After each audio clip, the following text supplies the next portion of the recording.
I never believed in the supernatural, not until I moved into that house. It was an old Victorian home on the outskirts of town, the kind that had seen better days, but still held onto a certain charm. I got it for a steal, a deal too good to pass up. The previous owners had left in a hurry, leaving behind some furniture, personal items, and more questions than answers. When I first stepped inside, the house felt like any other. Dust covered the surfaces, the air thick with the scent of aged wood and forgotten memories, but nothing seemed out of the ordinary.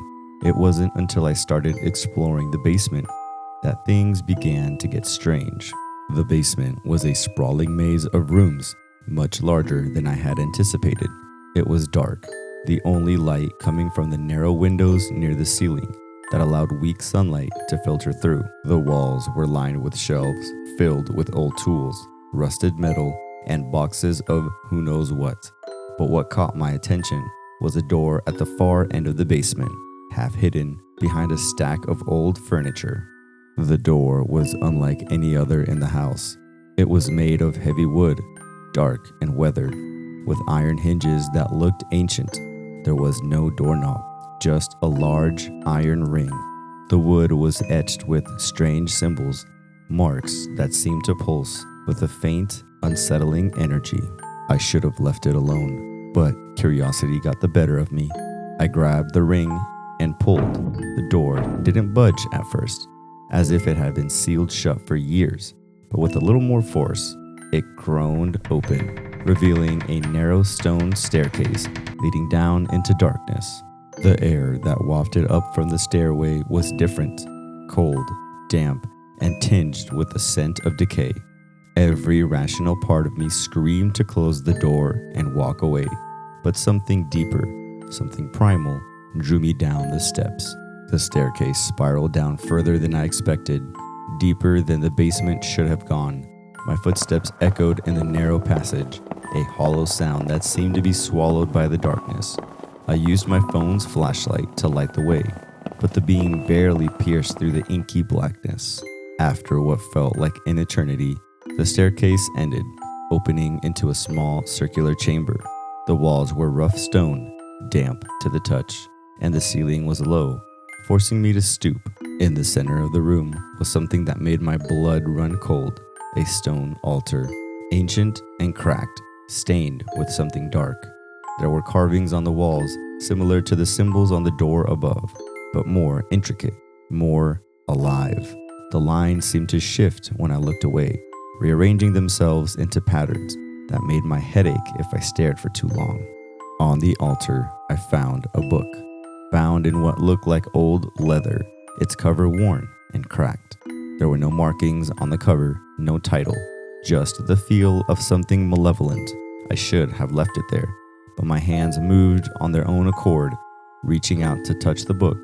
The moment my fingers brushed the cover, a jolt of cold shot through me like I had been struck by lightning. The book flipped open on its own, pages rustling as if caught in a strong wind, but the air was still. I watched in horror and fascination as the pages stopped turning, revealing a page covered in that same strange script. I couldn't read it, but I could feel it. An ancient, powerful language that spoke directly to my mind. A voice whispered in my ear, low and guttural words I couldn't understand, but that filled me with dread. The air grew colder, and I realized I wasn't alone. Shadows moved in the corners of the room, shifting and coalescing into forms that were almost human, but not quite. I wanted to run, to scream, but my body wouldn't obey. I was frozen in place, my eyes locked on the book as the voice grew louder, more insistent. The shadows closed in, and the temperature dropped even further, frost forming on the walls and on the floor. Just as I thought I would be swallowed by the darkness, the book slammed shut. The voice cut off abruptly, and the shadows dissolved into nothingness. The air warmed, and I was able to move again. My breath came in ragged gasps as I staggered back away from the altar and the book. But the fear didn't leave me. I could feel something had changed. Something had been awakened. I ran up the stairs, not daring to look back. and slammed the door shut behind me. I told myself I wouldn't go back down there, that I would seal the door and forget about the basement entirely. But the house wouldn't let me forget. That night, I was woken by a soft creaking sound, like footsteps on the old wooden floor. At first, I thought it was just the house settling, but then I heard it again, closer this time. My heart pounded as I lay in bed, straining to hear. Then came the whisper. It was faint, barely audible, but unmistakable. A low, guttural murmur, just like the voice I heard in the basement. It was coming from beneath me, from the floorboards. The words were unintelligible, but the tone was unmistakable. Angry, insistent, demanding. I bolted out of bed and ran into the living room, trying to put as much distance between myself and the basement as possible.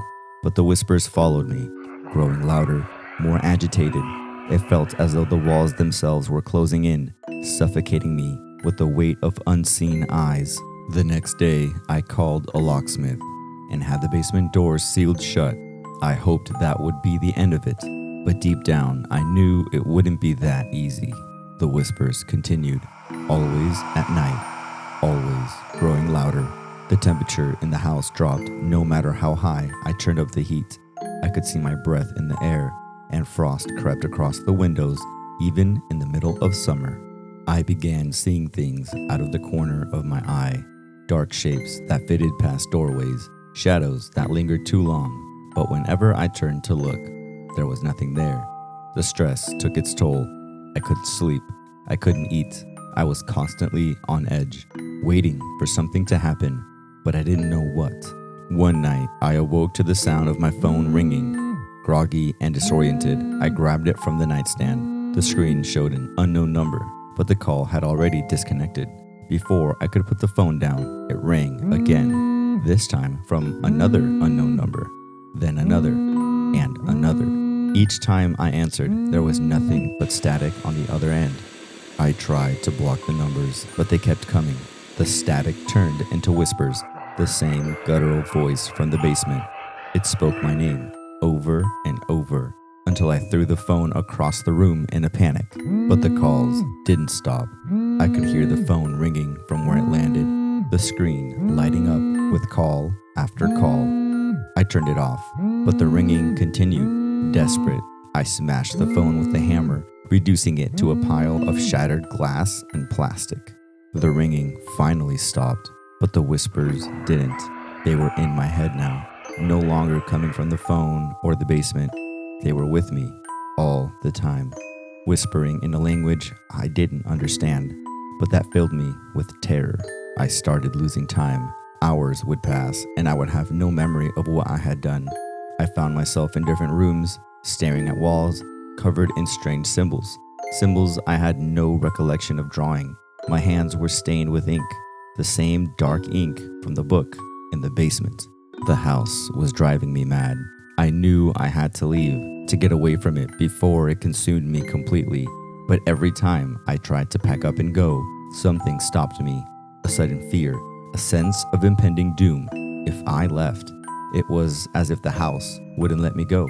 One night, after another sleepless night of whispers and shadows, I made a decision. I would destroy the book. I would burn it, tear it apart, do whatever it took to sever the connection to whatever malevolent force was haunting me. I broke the seal on the basement door and descended the stairs, flashlight in hand. The air was thick with the scent of rot, the darkness deeper than ever before. I could hear the whispers again, louder, echoing off the stone walls. When I reached the chamber, I saw the book lying on the altar, just as I had left it, but this time, the air around it seemed to shimmer, as if the book was surrounded by a faint, dark aura. The symbols on the walls pulsed in time with the whispers, a sickening rhythm that made my stomach churn. I grabbed the book and threw it on the floor, stomping on it, tearing at the pages, and finally attempted to burn it with my lighter. But it wouldn't burn. It wouldn't tear. The paper was unnaturally strong, resisting all my efforts to destroy it.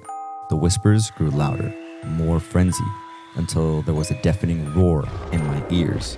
In a moment of desperate clarity, I realized that destroying the book wouldn't help. The book wasn't the source of evil. It was a conduit, a doorway, and by opening it, I had let something through. The only way to end this was to close the door.